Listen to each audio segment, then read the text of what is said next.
근무를 마치고 들어왔는데 당직 사관님이 너 근무지에서 잤냐? 이렇게 물어보면 아닌데요? 라고 대답할 수 있어야 되는데 만약에 진짜 잤어? 할 말이 없네.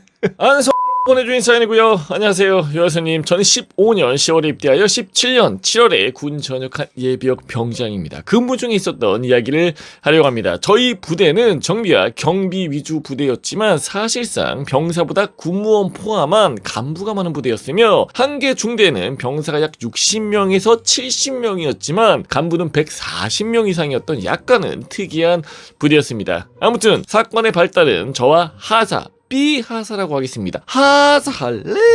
좀 떨어졌는데 감이. 야 승규야. 그럼 최승규. 너 다다음 주에 휴가 나간다며. 그렇습니다. 내가 먼저 좀 나가자. 그게 무슨? 아니 먼저 좀 나가자고. 형 급한 일 있으니까. 근데 그 휴대전화. 야 웃으면서 얘기하는 거 마지막이다. 내가 먼저 좀 나가자고. 알겠습니다. 자, 그 형이 휴가 갔다 와서 돈 줄게. 이번에 분명 주신다고. 아이씨, 누가 떼어 먹냐? 준다고요.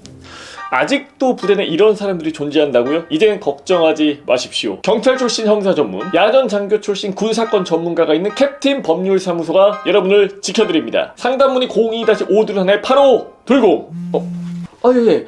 캡틴 법률사무소죠? 저희 부대 있게. 때는 2017년 1월 1일 00시부터 02시 초소 근무 때문에 피곤한 상태였습니다. 초반도 아니고 둘번초다 보니 00시까지 TV 연등을 한 후 보통 둘번초는 그렇게 하죠. 근무지로 향했고 당시 저는 상꺽 이상, 상병 5, 한 6호봉 이상 정도 됐겠죠. 이상이었기에 마음이 풀어져 있었고 아들 군번을 그렇게까지 힘들게 하고 싶진 않았기 때문에 초소 도착 후에 내부로 들어가 그냥 편하게 있으라고 말했습니다. 투입 전에 당직 사관과 사령을 확인했지만 딱히 순찰을 하러 올 인원들도 아니다 보니 마음을 놓고 있었습니다. 참고로 정말 편할 때는 편하게 해주었기 때문에 저는 탄띠 소총을 벗어두고 한쪽 구석에 몰아놓고 방탄모를 베개 삼아 초소에 누워 잠을 청하였습니다. 그러니까 잠이 올 법을 하긴 한데 사실 장구류를 싹 다 이렇게 털어두고 하기는 쉽지는 않긴 하거든. 부사수에게는 편하게 있으라고 말하였으나 마지막 최후의 보루인지 옆에 눕지는 못하고 쪼그려 앉아서 졸더군요. 야, 부사수까지는 그래도 편하게 있으라고 할 수도 있어. 그런데 같이 잠을 잔다? 모든 걸 포기한 건데. 그렇게 시간이 흘러갔고 1시 45분 일어나 후번초를 기다리고 있었습니다. 그리고 후번초가 도착했는데 얼굴을 보니 뭔가 일어났다는 걸 알게 되었습니다. 그때 당시 후번초의 얼굴은 뭔가는 웃긴데 뭔가 말하고 싶은 욕구를 참고 있는 정말 때리고 싶은 얼굴이었습니다. 근무교대 후 막사로 복귀하려고 하는데 갑자기 후번초가 말을 하더군요. 자선아, 너 근무 쓸 때 잤냐? 쎄했습니다. 좆된 거라는 걸 한 번에 알 수 있었고 잠깐 동안 생각을 현실에서 먼 곳으로 옮겨갔었습니다. 그렇게 나름 생각을 정리하던 도중 일단 복귀를 해야 할기에 이동하던 중 부사수던 아들 군번이 말을 하더군요. 조현 선배님, 저희 걸린 겁니까? 이거 어떤 처벌 받습니까? 영창 가는 거 아닙니까? 제 잘못이기에 이 아들만큼은 최대한 지켜주려고 했지만 사실 부사수도 못 본 거니 같이 영창을 갈 것 같았습니다. 그래서 가봐야 알겠지 라는 대답을 하고 복귀를 했습니다. 돌아가니 당직사관이 종이를 주며 있는 사실대로 적으라고 하더군요. 무서운 분위기나 엄격한 분위기 이런 거는 아닌 그냥 보게 포기하면 편하다 라는 느낌이었습니다. 저는 그래서 2017년 1월 1일 새벽 1시 근무 중 발생한 이런저런 작성을 하고 생활관에 들어가 30분 정도를 영창에 가는 상상을 하다 잠이 들었고 일어나서 식사를 한 뒤 생활관에 오니 행정반에서 방송이 나왔습니다. 막상 그 효연상병 최승규 열병 지금 바로 행정반으로 와주시기 바라겠습니다.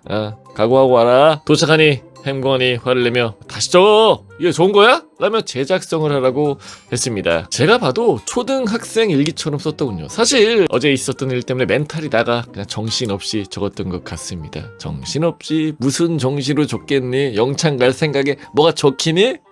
소설가의 마음으로 있는 걸 없는 걸로 없는 건 있는 걸로 약간 조정하면서 매끄럽게 문장을 완성하고 그래 왜 이렇게 된 거 그냥 영창 가자 라고 마음을 다잡은 뒤 신고자의 이름이나 들어보기 위해 중대원들에게 어제 당직 썼던 인물들을 조사하였습니다. 사실 조사라고 했지만 살려달라고 빌기 위해 탐색한 거였습니다만 예상 밖으로 위병 사관이 범인인 것을 알게 되었습니다. 제가 부사관 중에 친하게 지냈던 비하사였고 다른 중대원들이 그 하사를 욕해도 저는 욕하지 않았던 사람이었습니다. 배신감이 스멀스멀 몸을 지배했습니다. 뭐 제가 잘못한 것인지 그냥 처벌받고 잊으려고 했지만 많고 많은 인원 중에 비하사에게 통수를 맞을 줄은 생각도 못했기 때문이었습니다. 이야기라도 해보려고 했지만 당최 어디 있는지 찾을 수도 없는 인물이기도 했고 그래서 저도 피해 다녔나 보네. 나도 손절하고 다시는 말도 섞지 말자 라고 생각을 하게 되었습니다. 그렇게 일과 시간이니 행정반에 들어가서 자료 정리를 하려고 하는데 행정반에 있던 A 중사가 야 너 근무 가서 취침했냐? 라며 물어봤고 할 말이 없는 저는 그렇습니다 라고 욕먹을 준비를 했습니다. 평소에 화를 잘 내시던 분이니 저에게 욕을 하여도 이상하지 않았지만 그때만큼은 제 얼굴이 흑빛이라 그랬는지 새끼 그거 다음부터 자지 마라 라는 수준으로 말을 하며 끝마쳤습니다. 얼굴꼴이 말이 아니어서 그랬는지는 모르겠지만 오히려 기운 내라고 하시더군요. 감동 먹지? 나 기대도 안 했는데 갑자기 우리 중사님이 왜 그러지? 그렇게 제 처벌이 나올 때까지 동기들과 노래방에 가서 편곡을 하며 흐르는 눈물과 함께 노래를 부르며 마음의 안식을 취하던 도중 동기에게 사건에 대한 이야기를 듣게 됩니다. 제가 잠을 자던 걸 사진 찍어서 가져간 B 하사는 알고 보니 A 중사에게 불려가서 조인트를 까였다고 하더군요. 왜 그랬는지는 모르겠습니다. A 중사가 저를 위해 움직여줬던 걸 알았을 때는 정말 감동했습니다. 이런 중사 한 분만 있어도 군생활 할 만하지. 항상 화를 내시던 분께서 뒤에서 그렇게 도와주셨다는 걸 알게 되었기 때문인데 아무튼 B 하사는 소대에서 중대순으로 퍼진 소문으로 인해 안 그래도 까였던 이미지가 더더욱 까이게 되었고 병사들은 평소 좋아하지 않던 B 하사를 육포 씹듯 천천히 음미하며 까내려왔습니다. 결국 제 처분은 다행히 군기 교육대로 끝나게 되었고 A 중사는 다시 한번 B 하사에게 조인트를 까버리며 사건은 일단락 되었습니다. 군생활이 늘어나진 않은 거죠. 엄청 큰 혜택이야 이 정도면. 다행이다 생각하며 분대원들과 식사를 하던 도중 B 하사가 저에게 와서 음료수를 주며 나도 그때 잠시 다른 일로 좀 짜증나서 이렇게까지 됐다. 마음고생하게 해서 미안하다. 음료수 마시고 끝내자 라고 말하며 가는 그의 뒷모습을 보며 분명 옳은 걸 했는데도 욕을 먹네 라는 생각과 역시 군대는 이미지가 중요하구나 라는 걸 되새기게 되었고 그 이후로 B 하사와는 전역할 때까지 서먹서먹하게 지내다 전역하게 되었습니다. 참고로 A 중사는 참 군인은 아닌지라 술 자시고 오시는 날이 많아서 항상 중사님 방에 간이 침대가 있었고 그걸 세팅 및 관리하는 게 저의 역할이 되었습니다. 중사님께서 노예 한 명 키웠네. 전역할 때까지. 야 수발 한 명 누구 할 사람 없나? 야 저 새끼 더 한번 도와주자. 어차피 전역할 때까지 내 수발을 놔두려고. 아무튼 간에 누구나 군생활하면서 실수나 잘못할 수 있지만 뭐가 됐든 요런 또 간부님 있으면 나름 군생활도 할 만한 것 같다. 맞죠? 이 강산은 내가